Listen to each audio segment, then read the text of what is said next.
welcome back to another episode of Beyond the Stable. Today I'm joined with Nathan Wapling. I'm so excited to have you as a guest. Thank you. I'm really excited. So if you don't know who Nathan is, for context, Nathan is a male model in the equestrian industry. You also have your own horse and stuff as well, so we'll speak about all of that side of things too. But I'm particularly interested in like the modelling and what it's like kind of being in that industry, and also kind of growing up as a male within the equestrian industry as well.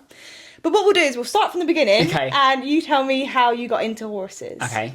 So, growing up, we didn't have loads and loads of money at home. I think I'd always loved animals, which was interesting because I'd grew up like watching David Attenborough and all them sorts of things. Like, I always thought, I want to be a zookeeper when I grow up. And then sort of went through school. It wasn't really financially viable for me to learn to ride. But then when I left school and sort of done work experience and sort of found, okay, that's what I want to do. I wanted to go to Writtle College, which is a really good agricultural uni and college in Chelmsford, and you sort of had to be able to ride to get into the equestrian course. So I was actually able to learn to ride at that point, and then I sort of did some weekend jobs at the stables to get free riding lessons, which was cool. So you just duck my cat for then and you get some riding lessons. So I learned to ride briefly, went to college and learned a lot of my equestrian skills there, and then through to uni. So I was very much horsey throughout that period. I had some lone horses and stuff and friends who were horsey and all stuff like that. And then, it sort of packed it in for a little while. But then when I finished uni and got a job, I was chatting to my friends one day because I was always like, I'll get a horse when I grow up. And then when I got loads of money, but I was always thought it's never going to work out. And then I went out for some meals, for dinner with some friends. And I was like, out of interest, how much did it cost you? Because I was new to working a full-time role. I was like, I got loads of money. And then I was just like, I'm going to buy my horse. And then I bought him and I wouldn't change it. Yeah. So it's been a long journey. I have not been riding since I was like 5 years old. I probably started riding when I was probably 11 or 12. Yeah, and then I was just like riding all the time as much as I could. I got family, friends who have got horses and stuff like that. So, I've always been around them and learned quite a lot over a short period, really. What was it about horses that intrigued you that made you want to start? No idea. No idea? You just thought one day? Supposedly, my granddad used to ride when he was younger. Okay. There's stories about it. But like, no one in my family is horsey at all, like my immediate family. So it was a bit strange for me to go, oh, I want to ride. It was almost like, what? And then I'd get like, strange looks and all this. But as soon as I sort of went, I think it was going to college because I knew I had to learn to ride. So getting into it, and then obviously then it was just, I was hooked. I never wanted to turn around. I always wanted to be at the yard. And I think it was like that escape, being outdoors, not being stuck at home. Like I used to like going on the Xbox and stuff and playing football, but it was never like what I was passionate about. So having that chance to be outside was just great. Yeah. Yeah. Amazing. And what was it like growing up as like a male in kind of that environment? It was hard at some points. At school, I went to a little bit of a small school, so it wasn't like, I don't think I suffered as much as other people say they did. But sometimes you get like strange looks or strange people saying, oh, what is that you're wearing? Like you'd walk up when I was younger, like, there wasn't as much clothing option, so you'd end up wearing like really tight joggers, and you walk up the hill after school to go to like stables because it wasn't too far, and then you'd get like, well, what are those weird trousers you're wearing and stuff like that, which was a little bit weird. What age was this at? Probably 13, 14.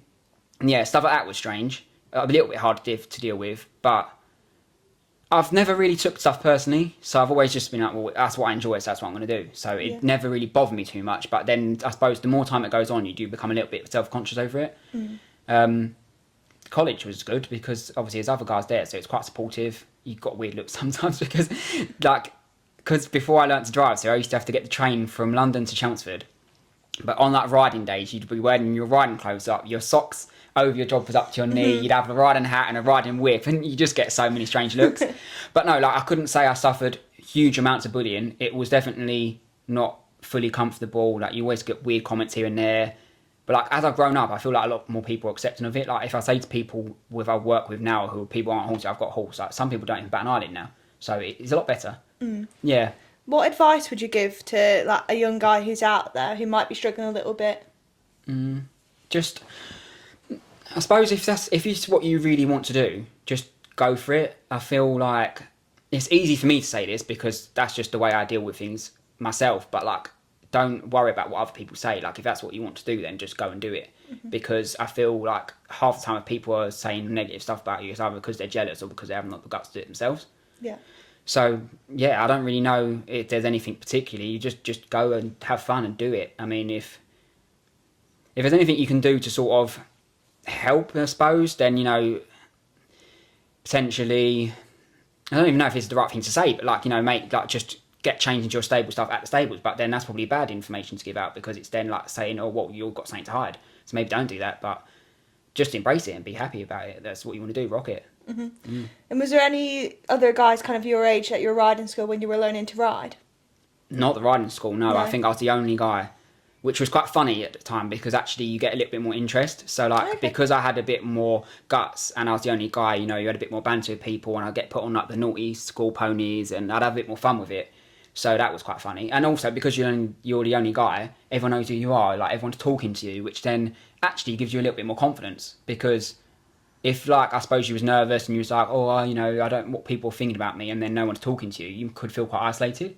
But everyone was like always chatting to you because you're like, oh, you're a guy who's riding, so you know it's quite welcoming at that point. Yeah. Yeah, And what about buying your first horse? What was that experience like? tough, I think, because there's one thing saying you're going to get the horse, and then there's another thing actually thinking, what do I want? What's the type of horse that I want? First of all, you need to narrow that down, and then sort of to what level they've been schooled to and stuff. Like from going to learning at college and having a lot of riding experience and young stock experience, and being quite a confident person, I wasn't too worried about like they had to be fully schooled and like up to a really high standard. Like I was quite happy to put that work in because I thought it's important to build that bond from the ground as well. But being in London and it was just after or just during COVID, I think it was just before COVID, prices just skyrocketed. Yeah. So for what you probably would have got a few years before, had like tenfolded. So yeah, I wasn't. It took a little while to sort of navigate what I wanted, what I was sort of my budget I was happy to spend, what I could get for that. I went and viewed a few different things, and yeah, sort of found Bear. He was schooled at the time, but quite lightly. He was sort of sent off for someone to be backed. He'd been ridden. He could do a few bits, but then that all sort of went back to zero when I got him and moved into my own yard. So I did have to start it up from the beginning. But it was quite challenging finding a horse because you sort of worry like being young, because I was young at the time. I think I was only 21. Like not having a huge amount of money and resources and doing it all by yourself, like my family's not horsey, like it's a lot of responsibility to think I'm going to have this purchase. So you're always worrying like, am I going to buy something and, you know, oh, it's going to turn up lame, or like the person's lied and it's come from somewhere a bit dodgy that I wasn't aware of. Like it was stressful at the time, but like it all turned out well. Thank goodness. So I'm happy about that. Yeah. I sort of found a hidden gem because he was sort of young and a bit scruffy looking and had a lot of filling out and growing to do and hadn't done too much. I was able to put that work in, and then obviously it's transformed into something really cool. So that was really cool, really fun, because I suppose if you went and bought something that was pre-done, you haven't really got that scope to craft that into something you want. Yeah. Whereas, you know, we've built this special bond and relationship and, you know, done all this stuff together from essentially nothing, which has just been magical, really. I agree with you in the fact that buying horses is so stressful. How did you kind of manage your stress during that period and not let it get to you and keep like, because it can be a long process buying a horse. So how did you not let it get to you? I have quite a strong sort of community and family around me. So, you know, when I went, there were some friends that I've trusted for a long time that I said, oh, like, you know, I'm going to go, I viewed this horse. When I go back and view it again, will you come with me? Because you know, I really value your feedback and what you think about it. You know, I've got some of my girlfriend's family are horsey as well. So I had sort of their feedback and feeling it at the time. Growing up, I've always been the sort of person, like my parents split up when I was younger. So, holding stuff in and bottling emotions were never something that I really did. Like some of my other siblings have done that. And then I've sort of, you know, spoke to people when I was at school. I was lucky enough that my school provided a counsellor for me. And I was able to sort of talk through my emotions. And I feel like actually not bottling onto things and being able just to talk to someone helps with that, but also when you're stressed, because you just need a place to vent or actually talk about, if I make this decision, this is the outcome that could happen, or actually it could end this way. And you sort of break down all the outcomes in nice bite-sized pieces. So just having conversation with people has helped me. You know, I had conversation with my dad and I had friends view him, and, you know, take your time to make that decision. It wasn't something that I wanted to rush into and go, that's the horse I want. The lady who I bought him off was really lovely, because she even said to me, when I've made that decision and I wanted Bear, she said, that's great, but I also want you to go and view some other horses, because I want you to make sure it's the right choice, but off my own back I want to make sure that I'm making the right choice. So I went away and viewed some others, even though I had my heart set on him. It was like, no, I'm going to go and view others. And I think, yeah, it was stressful, but just talking to people really helps. I think that's probably my message to everyone is, you know, don't hold on to things. Like, there's always someone to talk to. Yeah. No, that's a lovely message. What do you do with Bear? Bit of everything, really. I don't have my heart set on one discipline. I'm quite an adrenaline junkie, so I like all the fast-paced sports. I like going out to do a bit of cross-country. I love, you know, long hacks and galloping and doing jumping and stuff. But I like doing the groundwork as well. Like, I'm not just, I have to jump all the time. Like, that's what I like doing. I love having fun. But, you know, half the time I just jump on bareback and just walk around the track. Like, I'm just mellow, just, you know, enjoying peace and quiet. Like, everything, yeah. He does everything. We go into modelling shoots and we stand there, and he's a good boy. He stands there for hours, and we have people on him with dresses and stuff, and it's good fun. But I'm not like, oh, I am a dressage rider or a jumping rider. Like, I put myself to everything. Yeah. And do you go out competing? Have done in the past. When I first got him, I was very much like, I wanted to jump a little bit more at that point, and I went out to a few different things. But then being young and having all that responsibility myself, it's a big financial commitment having a horse. Then let alone getting out to shows and not having transport when I first got him. So it sort of inhibited all of that. But we did a few, and now I don't really take it too seriously now. I just go out, like, you know, I go to like some unaffiliated jumping hit when I could. I go to like book a cross country venue and just do a few hours of some summer afternoon. But no, I don't do anything too serious now. And when you did do the competing, did you enjoy that? Yeah, I did actually. I feel I'm quite competitive anyway, so it was like, if I'm gonna go all in, you know. With show jumping, there isn't a necessity to sort of plait up and make them look lovely But I was always like, no, if I'm going, he's having a bath, he's being plaited up, I'm gonna go all out and give it my best, and I always did. You know, yeah. I didn't manage to win all the time and stuff like that, but I'd always give it my all. I'm competitive, but I wouldn't say I'm overly competitive to the point where like I have to win and I get like really silly if I don't win. Obviously, everyone wants to. But I'm not going to go for no reason either. I'm just happy to turn up and have fun, really. Yeah. I feel like competitive is such a good trait, but also can be like a bit of a negative. I think you can be over-competitive, because sometimes you get like these people that turn up to shows and they throw a full-on strop if they don't get to win. And I'm like, why are you doing this? Like, no one's forcing you to be here. But I feel like you have to have a little bit, because otherwise I feel if you're not going with an aim to do well or succeed or even just beat your own personal target, this might sound hard. In my view, what is the point? Like, there needs to be a reason. You need to be going because you're like looking to actually train your horse and let them see some stuff, which is a reason to go. It might not be uber competitive, but it might be competitive in terms of actually, I'm going to do better than I did last time. My horse isn't going to spook as much. It might be because actually you do want to win, or it might be because you were scared of the fillers last time, but this time you're aiming to do the fillers. Like, you have to have your own competitiveness, maybe not competitive against everyone else. There's differences, isn't there? Mm-hmm. Yeah, no, I totally get that. Do you ever get nervous for shows? No. I wouldn't say I'm an overly nervous person. I think I get nervous with new things, but I'm very, like, I always know that within 5 minutes I'm comfortable. Like, it's really strange. I wouldn't say I'm nervous with shows. I would say I'm quite, I don't know, I don't want to put this label on myself. I'm quite cocky. If people are like, Nathan, stop showing off, and I'm like, no, that's not me. I'm thinking wrong. Like, no, I'm going to do it well, and, you know, like to show off and stuff. That's just my nature. Like, yeah, I sort of like to show off in that sense. So, yeah, I mean, I get nerves as such, but I don't think I let my nerves take hold of me. And I think when I'm in the zone, I'm in the zone. Like, talking about nerves as well, like especially when I first started modelling, like my first shoot, I was so nervous turning up. But then within like 15, 20 minutes, you're like, oh, I'm cool, I'm calm, collected, I know what I'm doing now. Everyone around me is comfortable, I'm happy with them, and then my nerves disappear. Mm-hmm. I just don't feel like I let that take hold of me. Yeah. And then can we speak a little bit about the future of Bear? What's happening with Bear? What are your plans with him? So, at the moment it's a little bit sad because obviously I've had him, he was my first horse, and I've had him for like going on to 5 years, I think, nearly now. But because I had him when I was younger, now I'm getting a little bit older and I want to move out, I'm saving for a mortgage, so it's a little bit difficult to balance like having him and paying that and saving at the same time. Like, obviously everyone knows that a lot of people with horses, everyone goes, oh, you're rich. You're not rich, it's because you're putting all your money into the horse. If I didn't have a horse, you'd be on all these fancy holidays. So yeah, I'm looking for someone to full own him at the moment, so it's a little bit sad, but I am taking my time. Like I said earlier, like, I'm never in a rush to do something. I'm always taking my time to find the perfect situation for something. So I'm sort of put some feelers out. There's a few people that are interested. And I'm hoping to sort of build a relationship with that person and still have an input. You know, someone's going to be full owning him and it's going to be their horse. Well, he'll still be owned by me, but it's going to be their horse to do. And that's great because, you know, someone's going to have some fun with him. But I still want to have that relationship where, you know, I can go and see him sometimes. And if they're going on holiday, I can cover it because I don't want to just wave goodbye to him. But I do know that my life needs to change and I need to move out and, you know, settle down at that point.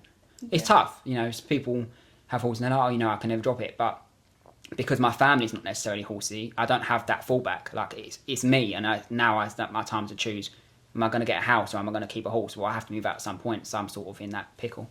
Yeah, I think it's a really interesting topic, that, because I feel like a lot of people around our age will face that dilemma. Yeah, and I think especially like if you bought a horse when you've got a mortgage or renting, you've sort of discovered I've got that outlet to spend. But because I did it before, it's like I don't have that wiggle room to go, I need to put this into savings and stuff like that. And it's not even just a horse, everything that comes with it. It's like, you know, now I've got transport, it's like I've got a bigger car to tow a trailer, and it all adds up so much. And then you sort of think to yourself, wow, I didn't realise I was spending this much, and I could be putting that to a house, which is that's something that I can't not do forever. Like, I have to move out at some point. So yeah, it's a little bit of a sticky situation and a little bit sad at the moment, but I really hope that I can find someone, you know, build that relationship and still have a little bit of an input into Bear's life and still see him and have, you know, some fun. And you're not giving up horses totally, No, you know, I've still got friends that ride, so I can still go and ride their horses. And through the agency, you know, there's some good friends that I've made. So there's a guy called Ben who's really into Western riding that I'm sure you know of. And, you know, I've spoke to him and hoping in the future we're going to go and film some Western content. So, you know, things like that. And I can still be around horses and do things I love and ride and bits and pieces. It just won't be my everyday life, which is going to be a challenge because that's something that is my life. And I'm sort of thinking, what am I going to do after work? And like, how's my life going to change? It's going to be a bit of a culture shock. But then at the same time, when I go and do have them times where, let's say, the person who has him on full loan's like, Nathan, I'm going away this week, can you cover him? I'll probably treasure and love their moments more because it's not a chore. I'm like, actually, I'm doing him this weekend. I'm going to make the effort. I'm really going to go and ride and I'm going to spend some time with him. I'm not just like, oh, you know, I've got other plans. I'm just going to muck him out quickly and make sure he's right and give him a flick over and now I'm going to leave. Like, I'll probably actually make more memories in those times because I'm doing it. And, you know, I know I'm only doing it temporarily at that point. Yeah. Yeah. I think this is quite a nice time to reflect on your time with Ben. I know. What is your favourite memory with him? Probably, to be honest, I know it keeps coming back to his modelling, but there was a shoot that I went on, maybe going back 2 years now, maybe, or a year. We went up north and took him up north to this amazing photographer called Emily, and we just had a really lovely day, and he was just amazing. Like, there's a funny story for that day as well, where he put me to shame a bit. But he was just amazing. Like, he stood so gently. Like, it was like a 2-hour trip. It was one of the longest trips I'd done with him at that point. And he just stood there the whole time. You know, he was happy standing around. He was just great. Like, he wasn't stressed. He was on his own. Like, he just really, like, it made me happy thinking that I've put in all this work and this is how it's turned out. Because when I got him, he was a little bit difficult to start with. And a little bit stressy, but obviously putting all that work just shows, like, actually, look, you know, he's really responsive and actually has a lot of, you know, we have a lot of a relationship now. I feel like we need to know the funny story as well. Oh, no. I'm going to make myself look so silly now. So, if Emily listens to this, she'll laugh at this, and everyone laughs at this story. So, it was obviously a shoot, and we was having some outfit changes. And we'd done this shoot, I was wearing a suit the whole time, and then at the end, we was going to do a little bit of a riding shoot, so I was getting changed into another outfit, and obviously being at this massive estate, it was like, well, I've got to get changed in. I had the trailer, so I was like, I'll get changed in a trailer, he can be tied up. And he obviously like pulls at his hay when he takes it, so he pulled at his hay and must have undone himself, because I heard him like sort of walking. I was like, oh, but at this point I literally had no trousers on. I poked my head out the hatch of the trailer. I was like, oh, he's walking. I was like, oh, quickly shimmy these trousers on, and then all I heard was his hooves get faster, and I was like, oh my word. Someone had shut a car door. Like, the fact he got loose hadn't scared him because he just sort of wanders. And I was like, I'll grab him. Like, I'll get out quick as I can. But someone shut the car door and it spooked him and he ran. But we're in the middle of this huge estate and I hadn't even got dressed. So, you imagine, like, I had this suit on, so I was in a shirt and I'd managed to, like, literally put a pair of shorts on, but I had like patent shiny loafers on. And he just run down this path. So I was running as fast as I could. But I thought, I'll take this shortcut to get to him. But then I had to like climb through mud and brambles. Oh no. And then I literally was sprinting so fast and I could see him in the distance up this track and I was running, but then he just got further and further away. And I was running, I was so out of breath. I passed these people, these dog walkers, and they stood at the side. They went, what's going on? They went, are you looking for the horse? And I went, yeah. They was like, he went that way. I was like, okay. So again, I went running, but at the end it sort of split into two. And when I looked left, I didn't see him. And I thought, this estate is huge, by the way. I was like, I've lost my horse. Like my heart dropped at that moment. It was such a good day. And I looked right and I could see him and I was like, because he had his head down grazing. Like if he runs, it's normally because he's scared and he stops after a second. He's not normally one to just like get spit and keep running. So I knew I'd find him, but I was a bit worried. And then he had his head down, so I was like, obviously, literally caked in mud, so out of breath. And then there was this couple walking, quite an elderly couple, and they was like, should we grab him? I was like, yeah, he's fine. And I just grabbed the rope, and then they grabbed him for me, and then we took him back. But it was just so funny. Yeah, that was just terrible, but also just like funny at the same time. Yeah. You know, yeah. I mean, I learnt my lesson was like, if he's being tied up, someone needs to be watching him. But like, I just thought, because like, you know, we've done so much over time. I was like, he'd be all right for a second. The photographers were there and everything. I was like, I'm just getting changed. I was like, for goodness sake. But it's a memory. I mean, it's a silly memory because I could have lost my horse forever. And probably one I don't like sharing too much because it makes me look a bit incompetent. But yeah, it was funny. Yeah. This episode is brought to you by Atlantic Harmony Equestrian, where clothes are more than just what you wear. They're how you express yourself. At Atlantic Harmony, we're not just another logo. We're building a community of equestrians who believe in connection, support, and making a difference.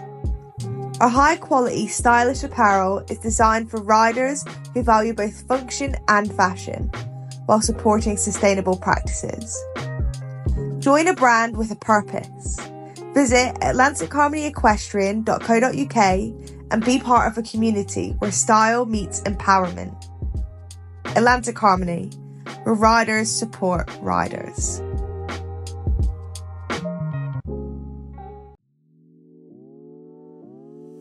I would like to go into your social media a little bit. Okay.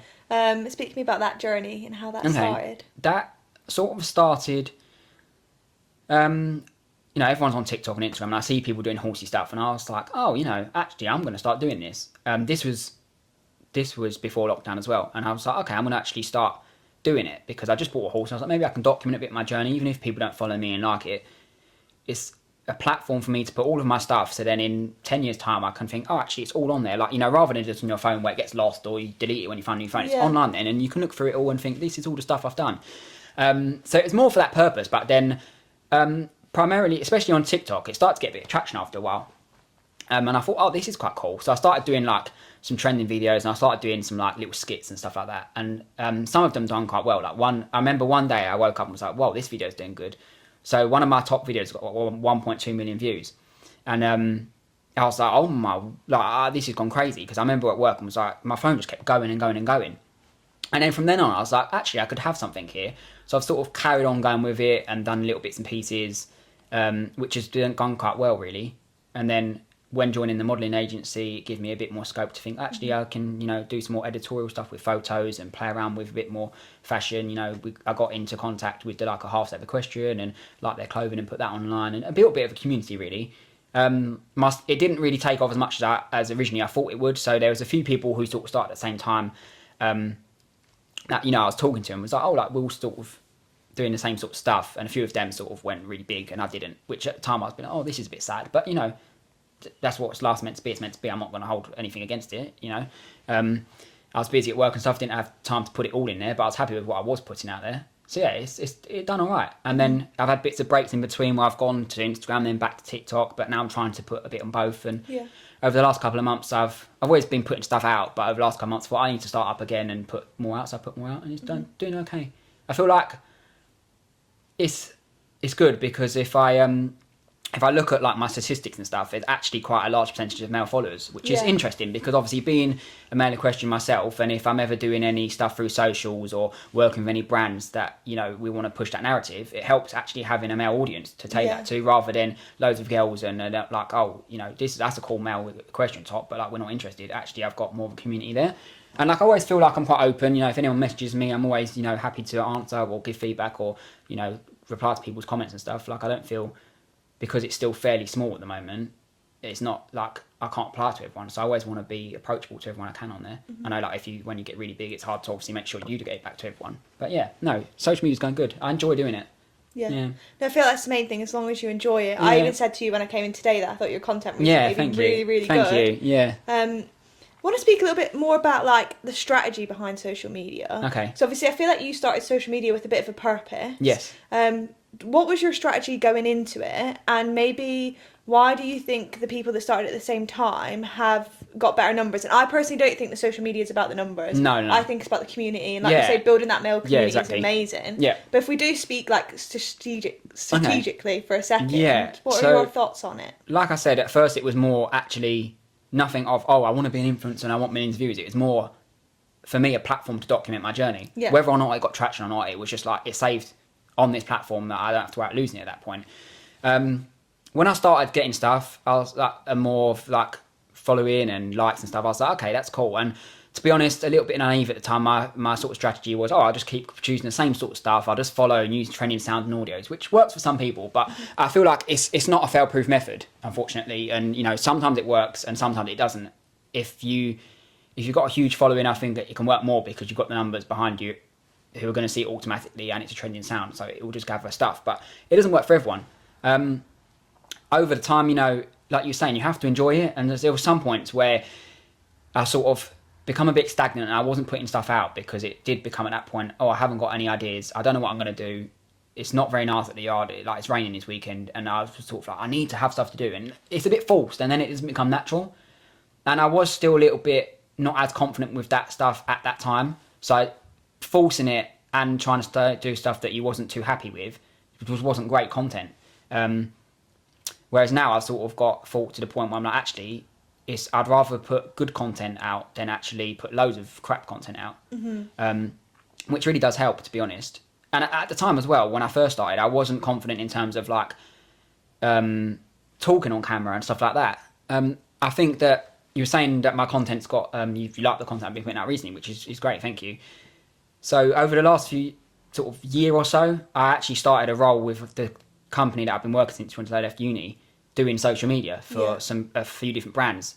So that's really helped me actually sort of clean up what I'm doing, sort of craft it a little bit better. I've got a lot more comfortable in front of the camera, talking into the camera. Doing it full time also just helps you. You're seeing other people's stuff and thinking, I can use this idea and make it my own, and actually this is sort of stuff that's working, so it's good. But yeah, I've moved away from sort of like this is trending and I'm going to follow that suit. Like, actually, it helps to be your own person and actually shine like your own aspect on it. Mm-hmm. Because if you just copy what everyone else is doing, like, you're not original at that point. Like, unfortunately, everyone can do this popular trending stuff, but you're not going to have room for like a million influencers doing the same stuff. Like, if you can make yourself different to everybody else, I think that gives you a different avenue. Yeah, 100%. So, yeah. Would you have any advice for anyone out there who wants to start social media, maybe particularly males who are equestrians? And obviously we spoke about how vulnerable it can be being a male equestrian at the start, but then you're now posting it on social media, so you're opening yourself up even more. You are opening yourself up, and sometimes that goes okay and sometimes it doesn't. Like, I feel like for anyone who wants to start, first of all, just go for it. Like, film a lot of stuff. And for anyone doing content like that, my top tip is always like, don't just think, that's enough footage. Like, film extra each way. Like, if you know you want that, film 10 seconds that side and 10 seconds that side, because you can never have too much clip. Like, you can edit it afterwards. Film lots of stuff and make lots of stuff in your drafts, and then think, actually, I like that, I don't like that. Like, if you don't like something, it's fine, don't post it, because if you're not happy with it, then that's fine. You don't need to post it because you need a bit of content out there. Like, I feel like people are so stuck on, if I'm going to do social media, I need to be consistent and post every single day. Like, you really don't. Twice a week is probably ample. Like, that's fine. If it's good content, it resonates with people. But yeah, just go for it, and don't care what people say. Like, when you first start, you might get people going, like, why are you doing this? Or like, laughing and stuff, but just ignore it. Like I said earlier, like, they're either jealous or they're annoyed because they want to do it themselves, but they haven't got the guts to. Mm-hmm. So if that's what you want to do, then just do it. Yeah. I mean, to make yourself stand out, I'd always say, like, make sure you're filming on like a nicer phone or camera, or like, you try and make sure like you're filming with a nice lighting and stuff. Like, if you're outdoors and stuff like that, that's fine. Like, if it's a little bit grainy, maybe it might not do as well online as you might hope. But again, if it's something you're really interested in and it's a good piece of content, people might oversee that. Yeah, you get strange messages all the time. Like I get people message me, but you either have to laugh at it and actually reply back, like, and sort of be a bit sarcastic to them and think, well, I don't know why you're even here, or just ignore it. Like, at the end of the day, because I think like if you build a community, everyone's there supporting you, so you haven't got to worry about those nasty people because everyone's got your back. What's the strangest message that you've received?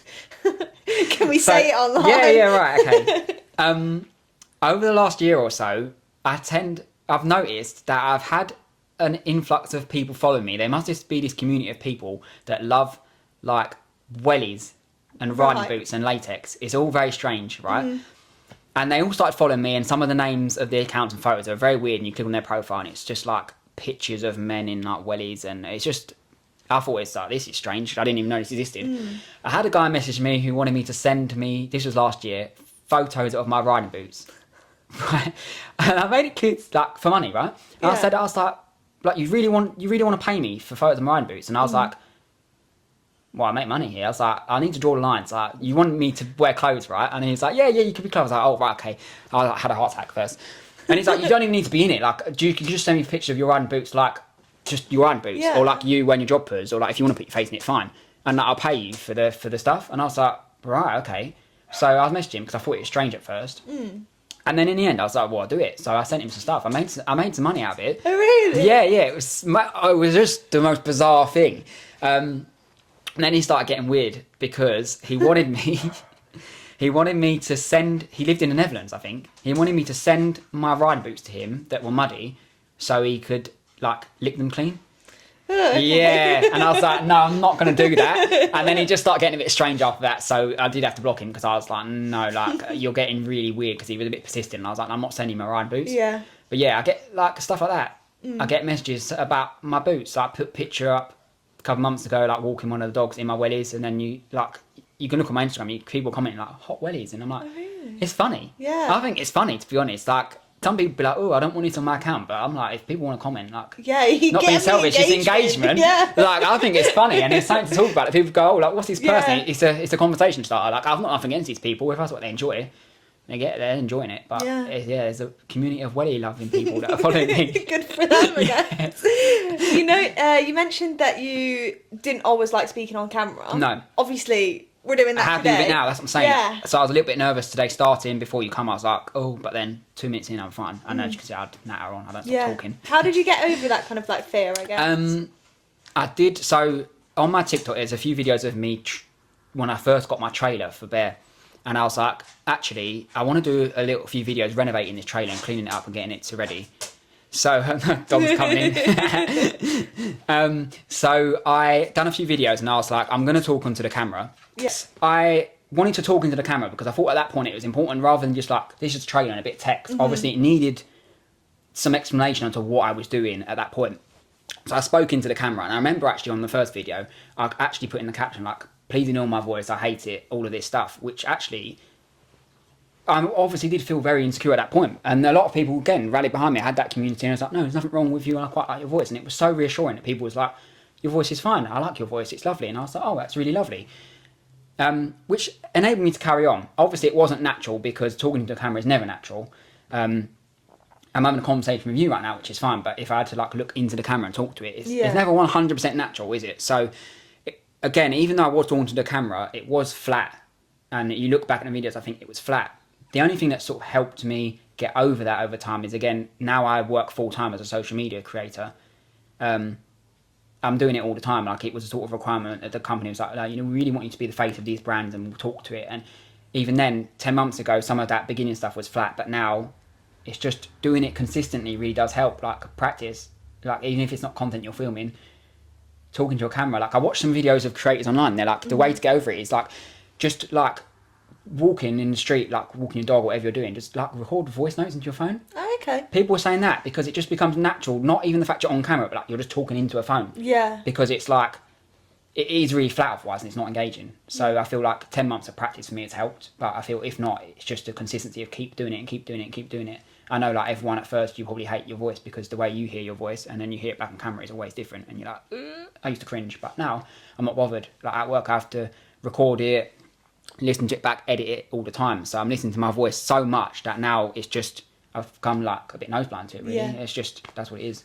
Yeah. Can we dive into your modelling career? Yeah. Speak me through that from the start. Okay. It's probably been about coming up to 3 years now. So I'm one of these people that if something's there and I feel like I should apply for it, sometimes I can be a bit put off. But my dad's always said to me, if that's something you want to apply for, go for it. Like, the worst thing anyone can ever say is no, right? And as long as you can get over that sort of rejection, then that's fine. Not everyone's going to say yes in life, and that is the worst thing. Someone's going to say no. Like, your life hasn't changed. It hasn't changed since before you applied. So yeah, I applied. So the owner of the modelling agency that I'm with, CS Equestrian, Charlie, she had her own TikTok and she was putting out, I'm making his agency. And I remember it. And I kept re-watching the video every few days. And then I applied. Like, on the last day I applied. And yeah, luckily she got back to me and was like, oh, like, you know, I'm really interested. You know, there wasn't actually much male response. It's interesting that you applied as a male equestrian. I think that's a really good angle actually we could take as well. We had a bit of a Teams call, and then yeah, I was accepted. So that was really cool. How long ago was this? Just about 3 for years ago context. now, yeah. And I'd had no modelling experience before. Quite a lot of the people either had a little bit or not much at all. But it really helped that we was true equestrians and knew our way around horses and was comfortable around horses. So we had like a group portfolio shoot to start with, just to get, I suppose, us comfortable in the camera, get some tips from Charlie. So she had stuff to put on her website and stuff. So we went, and the first time we had that shoot, I remember, again, like, I was nervous turning up, but within 10-15 minutes I was alright. But like, Charlie's partner, well, now Charlie's partner, but Ash, as in Josh and Ash from Half Step. So he was there, and he was sort of helping some of the guys with some modelling tips and stuff. And he said, like, just squat down like this. And I remember squatting down, and I looked like a tomato. Like, I was like I was on the floor, squatted down like this, or like there's like, right, stand against that wall. And we're sort of standing there like this, and they're like, this, like, that's not going to work. Like, everyone was the same boat. But then after like a few bits and pieces, like, it just become a little bit more natural. And you sort of look back at them now, and you go, actually, they're not too bad. Obviously, you perfect your craft over a few years. But yeah, that was sort of how it started. And then over the years, I've been lucky enough to sort of work with some absolutely incredible photographers. I've worked with a few different brands, doing some bits and pieces and content and stuff like that. So it's going well. I mean, it's a female-dominated sport, it still is, unfortunately. So as long as there's more males riding, but there's still not that infrastructure there for like male clothing. So the modelling isn't as fastly grown for the guys, which I think for myself, that's why maybe I haven't done as much as some of the other models signed over the last few years. But I think there's some exciting stuff to come ahead, so it's exciting. I've done some cool stuff over the time, which I wouldn't have happened if I hadn't obviously took that first step and thought I'm just going to apply, because I wouldn't have been assigned with the agency. I wouldn't have had some initial first photos to put out and had people contacting me. So no, it's good. It's a good networking place as well. You know, we get invited to events and we get to meet some really cool people, so it's good. We first met when you came to Harmony events. Yes. And you did a couple photos and stuff for me that day. Yeah. And you were an absolute, obviously, thank you. natural, like, so good. How did you get from being nervous on that first day, obviously, like 3 years ago, Yes. to like just standing in front of the camera like- and being amazing? It's not like quite like that. You still do get nervous and stuff, and you know, it's still all them things up before, like, oh, does my hair look alright, and you know, and you look back at the photo, oh, like, I'm frowning, or like, you know, stuff like that. But like I said, on that first shoot, it was very much like, actually, this is what you need to do, and these are the sort of the poses that sort of help. And I think going back from that, you sort of go back feeling really positive from that first event. And then, you know, you're like, oh, actually, I really want to improve this. And then your photos come back from that first event, and you look at them and go, wow, what? These are of me. Like, I didn't, like, they're cool photos. And then you sort of got the bug, and you want to keep doing it and pursuing it. So, you know, you're sort of following like-minded people online, you're seeing the stuff they're doing, and then it sort of resonates with you. It's like anything. The more you keep looking into something and researching, you're obviously going to draw stuff from it. And then over time, having more photo shoots, it helps to feel comfortable around people. Like, I think if I had a big audience of people standing in front of me and I'm modelling, I would definitely not be the same as I would ordinarily.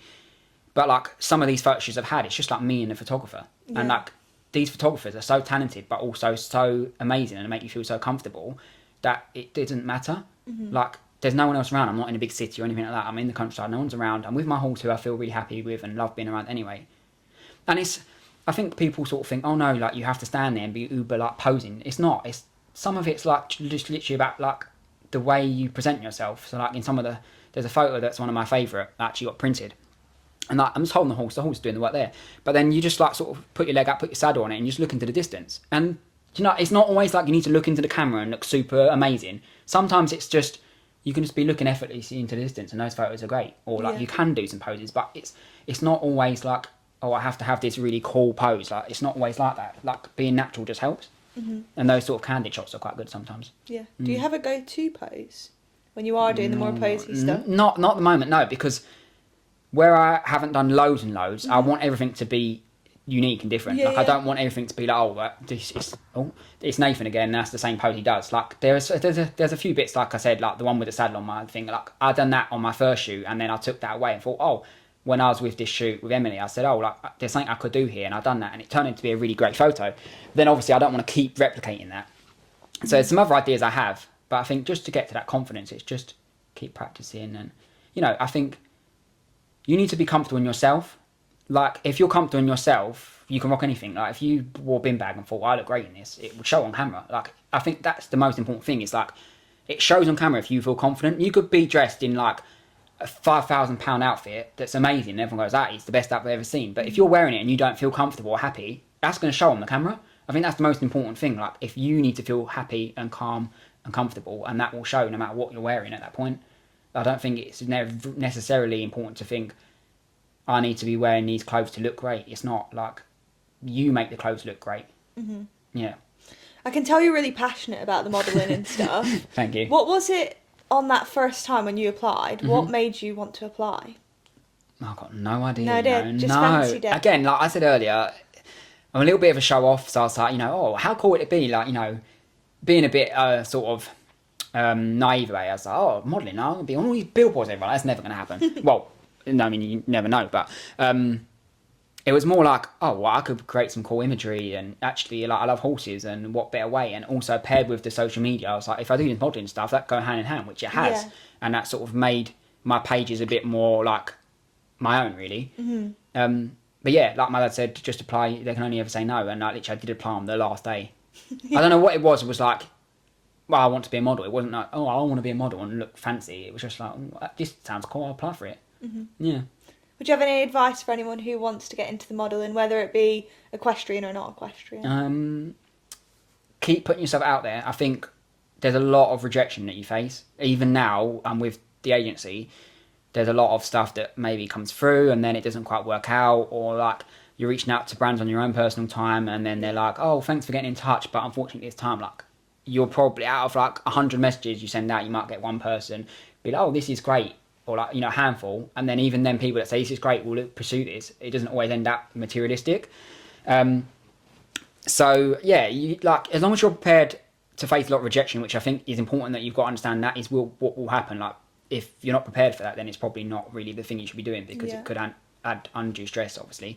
But yeah, just go for it and keep reaching out to people. And I think if you build in your own sort of craft as well, like, everyone everywhere probably wants to be a model nowadays, especially like non-equestrian stuff as well. I think you need to have your own niche. So like actually creating your own sort of photos and your own craft and your own niche and selling yourself in that way really helps. Because if you've got something different to offer that makes you stand out from everyone else, obviously that's a selling point for you. Yeah. I suppose that's the sort of And I suppose you've got like a portfolio that you sent out to brands and stuff like that. Yeah. How have you perfected your portfolio over time? So it sort of works in two different ways. So anything that comes through the agency, obviously, Charlie has her own portfolio stuff and stuff that she obviously sends as a business point of view. Anything that I sort of send out, it depends really what avenue I'm taking. If I'm sort of just messaging brands like, I see this, or like, I wondered if you'd be interested. If it's just content creation, I tend to sort of, like I was saying earlier, draw from the fact that actually these are my statistics. If I looked at my account, I've got 60% male following. Actually, this really sells for me because you've got male sort of orientated products, and I can help with that narrative because a lot of my followers are male, and I'm a male equestrian myself, and this is the sort of work that I've done. Or if it's sort of modelling stuff, then you can sort of reach out and say, here's a few photos. These are the sort of stuff that I've done. You sort of just try and sell yourself in a nice way. I don't really like to approach brands. I don't think it's wise to approach brands like, I've got this many followers, you should work for me, because it's just a little bit sort of, I don't really want to use the word big-headed, but it's like, you should work with me because I got all these followers. It's not like sometimes through my full-time job as well, followers don't mean everything. And I also think that if you've got more of a community rather than a large following, that could be more transactional because people value what you're saying more. So it's those sort of things you add into when you're reaching out to people. Like, you give them a reason to actually want to get back to you, not just like, because some of these brands probably get hundreds of thousands of people mentioning them all the time. Like, I'd love to work with you. I'd love to work with you. Like, what makes you different than everyone else? Like, or what makes your account different than everyone else? What can you offer that brand that other people perhaps haven't thought of? Or like, again, looking on other people's socials, and like some people, like, I don't know if you see, put videos out of giving people tips on stuff like this. You can put a pack together all your statistics, or rather than send a message, send a video. People, because actually that gives you more of an opportunity to shine like your character on camera, like you as a person, rather than a bit of text that they sometimes might not even read. Because I know some people that have applied for jobs on this and sent a video with their CV. I never even thought of that, but that's brilliant because you're in front of them at that point. You can sell yourself. Yeah, no, really, really good advice. Obviously, you were an Atlanta Comedy Brand Ambassador as well. Yes. Which is really exciting, and you applied for that too. What made you want to apply for that? Again, it was just like, if I see something that I'm like, actually, that could work, and I agree with that brand's sort of narrative and what they're doing, and I like their stuff, I'll just apply for it. I apply for loads of stuff. Not everything I get, like I'm saying, you get a lot of rejection. How do you handle the rejection? How do you like have the power to keep going? Because sometimes something will always come of something. Like I said, like, you can't, I'm never going to get anywhere, because out of all the people I've reached out, some stuff has come to fruition. So you just have to just do it. Like, I don't apply for everything I see. Like, I say I apply for a lot, not everything, because you do sort of get used to looking in and thinking, actually, I don't really agree with the avenue they're taking, or like, actually, I don't really like some of the stuff that they're selling or whatever, or like what they stand behind. But if you do, then just apply. Like, they can only say no. Like I've said so many times with your brand, it was like, it was when you put it out, I remember seeing it and I was like, you just wanted to sort of encompass everyone and be warm and welcoming and have like this community that you have now, and have such a vast range of people. And again, I was like, that sounds really cool. That's a bit of me. I want to be sort of inclusive to everyone. And it was like bright and colourful and really fun. And then again, I think I remember I put this in my application, a selling point. I was like, well, I'd love to do this, and I'm all about what you're about. I'm also a guy, so because a lot of your clothing is also unisex, like this jumper I'm wearing here, it was like, I can have an impact and actually help you through the content I'm doing, if it has any help at that point, sort of tackle that bit of the market as a brand. And hopefully it did at that point, because they can see a guy wearing it. You can put on your website we're unisex, but actually having even the photos of guys, but actually having someone who's relatable online wearing that clothing, someone go, that looks good on him, I'll wear that.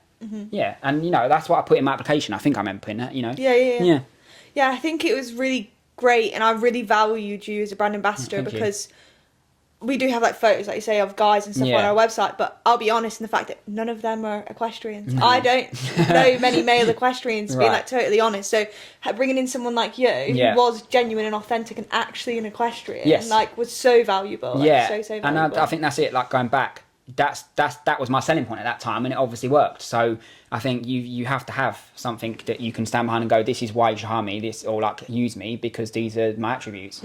Yeah. You got any final modelling tips, whether it be like something that you bring along with you to every single shoot or something like that? Lots of clothes. Yeah, I feel like you can never have too many, and I feel, especially if you're going to get them covered in mud. Especially if you're going to get them covered in mud. When I go to these modelling shoots, or you book say someone's not even a model, but they just booked an equestrian photo shoot for them and their horse, and a lot of photographers will stipulate like time for 2 outfit changes, right? Yeah. Don't just take 2 outfits, because you might think, this hasn't worked, or Christ, my horse has dribbled food over it. When I go on modelling shoots, I'll put together a few days before, these are the outfits that I want to wear, this is what matches, try them on, make sure it's all clean and pressed or whatever you want to do. Just fill your car with loads and loads of stuff. Like, honestly, when we do these joint photo shoots for the agency, like these big ones, my car is full. Yeah. Like, some of them, I'm like, what even is that? But like, it's there because you never know. Even if you just want it as a prop, like, you might think this outfit's good, but then actually you might have just wanted to do like just a jumper wrapped around your shoulders, or like something like that, or like you said, like something that's got dirty, or actually the vibe of the photo shoot's changed, or if you're doing with a joint photo shoot with other people, you might clash with someone's outfit unintentionally. So having lots of clothes helps. I mean, that's a good tip, I think. Lots of clothes, and everyone will agree. Like, a lot of these girls that just have a whole wardrobe in the back of their car. Yeah, no, that's and good just tip. like hairbrushes and stuff like that. I mean, not specifically for me, but lots of the girls had hairbrushes and stuff and whatnot. So wet wipes for Wet your wipes. trainers or Right, making yeah. sure things out at the last minute, because how many times is it you're just about to have your photos, but you had to walk through a muddy puddle, you quickly get your wet wipe out. Yeah. And having an extra pair of hands. Okay. I know you said one tip, we're giving back 5 here. No, that's good. An extra pair of Just hands. to help hold stuff. Yes, because when I've had these photos with shoots with bear, sometimes the photographers will come with a partner or just a friend, but not always. And I think having that extra pair of hands to hold the horse while you get changed, or carry a bag with a spare set of clothes, you ain't got to keep walking A to B all the time. If the photo, so you'll be taking it like 15 minutes from the car, an extra pair of hands really does help. Yeah. Is there anything else surprising about the modelling industry, specifically equestrian, I guess, that would surprise people? Obviously, like we spoke about the realities of having to get changed in like the trailer and stuff like that. Is there anything else like that you can think of? Sometimes actually people see stuff online, they think that's beautiful and you've got to have the best venue, but it's not. Like sometimes you can do something clever with what you've got. You don't have to go somewhere like really cool. Like actually an idea that I have at the moment is like going somewhere really urban with like graffiti all over the walls. Because that contrast helps. Like I feel everyone has this idea of like, oh, if it's an equestrian forest shoot, it must be like a girl in a long flared dress in a field with a horse, like sitting on the grass looking up. Like that's lovely, don't get me wrong. But actually, if you want it to stand out and you want to do more commercial stuff, you want to be different. And I think don't be afraid to have a little bit of, well, you don't want it to be cluttered, but you don't have to go to like a 5-star equestrian venue. Like you can go wild with the stuff. And I think like a lot of brands are starting to do that, and you see that more and more. People don't really notice that. I would like to see some changes though. What would you like to see? So I think I was talking to you earlier before we started this, but with there not being a huge influx of equestrian clothing, typically for men, like there is movement. Just like solely male brands. there is movement, but I still think there's a long way to go. I can understand why it's disheartening for brands, because maybe there's not enough money to be made, or they don't want to get too much stock and it sit there, vice versa. But some of the big brands, like Tommy Hilfiger or something, or Hugo Boss have an equestrian range. They're going to be working with like elite models, but actually their equestrian stuff would resonate better if they used equestrian models, right? Yeah, real equestrian. Sell myself here. Yeah. Hugo Boss or Tommy Hilfiger, please get in touch. But like I was saying, when you get to that level, and even some equestrian brands still, they have this typical sort of, I want to say old fashioned, because I think times need to move with people, right? Of like, so some of the brands that I've seen that I wanted to apply for, and it's like, oh no, we have a minimum height requirement. Why? Why should there be, well, we only use people of this height? Because actually that's not inclusive, because one, is it because your clothing doesn't go down to a small enough size? And two, if that is the reason, why? Because there are small people out there. Yeah. I mean, I'm small, but it's not just because of me. There are a lot of other small people out there. But two, like, would it not resonate better with audiences? It actually used a range of different models, because not every man is typically 6 foot tall. And like, I think that's prevented some stuff that I've done. There's been 2 or 3 jobs through a modelling agency, or like stuff that I've seen, maybe not of like, maybe it hasn't been directed at me, but I've seen that I could have maybe put something towards, but like I've not met the height requirements, or I've not fit into the trousers because the waist size is too big. Like there's a little bit of stuff that go on there, because actually that's not inclusive from my point of view. And like, like these big mainstream brands, like if they used an equestrian model, I feel like they'd have more of an impact in the equestrian market, because people would actually see it, oh, this is a lot more user friendly, and actually they resonate with it more, because it's not like unachievable, is it? And I know like some of these luxury brands want to be like, we want to be seen as luxury, but like, I don't know, you feel like you could do a lot better if you use relatable people. Yeah, no, I'd like to see that. Yeah, and a ban on height requirements, because I'm short and I'd love to see a ban on that. Yeah, no, I totally get that, and especially like speaking like Atlantic, in terms of Atlantic Harmony, we want to be diverse, which is why like our size range does go from like extra small all the way to 3XL. Like I think some of the bigger brands they've got the money. Like if I'm able to do it, then they're exactly. There's no excuses there. That's the thing. I think like there's been loads of movement on plus size stuff, which has been fantastic over the last sort of 5 years or so. And there's loads of brands doing that. But like petite ranges, I'd love to see a movement in, more, because there's a lot of petite females, and there's surprisingly a lot of small men. I'm standing up for myself here, but is there any other small guys? I'm talking on your behalf. But like, we've done plus size, and I feel like we need to have more of a movement on petite clothing and petite models. Yeah, no, agreed, 100%. I always ask all my guests what Yeah. they do beyond the stable, obviously, because the podcast is Okay. called Beyond the Stable. Yeah. What do you do that's not horse related? It's quite odd stuff. Not too odd. No, that sounds a bit sceptical then. No, so I've got a large group of friends. So like, we go to like a quiz night on a Wednesday at the pub. Me and a group of friends. We do a lot of outdoor stuff. I used to be in Scouts, so a couple of years ago we did a free peaks challenge, raised a couple of £1,000 for charity. That's really good. Climbing Ben Nevis in Scotland, Scafell in the Lake District, and Snowdon in Wales in 24 hours, including driving, which was challenging. Did you do it in a minibus, like? Yeah, no, we just done it in my friend's car. Really? In the van. How were you sleeping in between? One of my friends just drove, Right. and then 3 of us climbed. Okay. But in 24 hours. So yeah, I do a lot of outdoor like scout, not typically with Scouts anymore, but like scouting activities type with friends, thing. like mountain climbing and stuff. Go to a quiz. I do bell ringing every week as well. What, can you Like elaborate? church bells.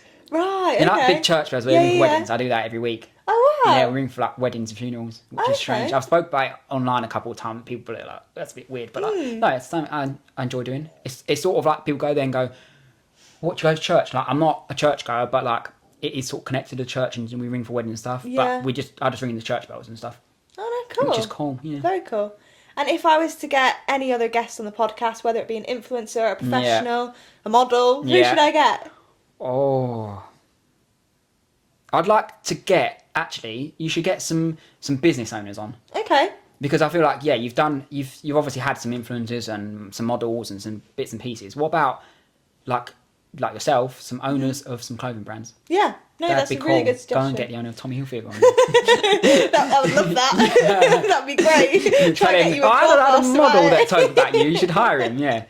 No, Yeah. amazing. Some business owners would be cool. Yeah, that would be cool. I'd enjoy that. Well, thank you so much for Thank you coming for on. having me. You amazing and such a good insight into like the modelling market and everything. Like very, very, very interesting. Thank you for having me. Yeah, no, amazing. If you guys have been watching on YouTube, make sure you're subscribing and liking. If you're over on Spotify, make sure you're leaving a review. I'll see you guys next week, and thank you so much again. Thank you. See you guys later.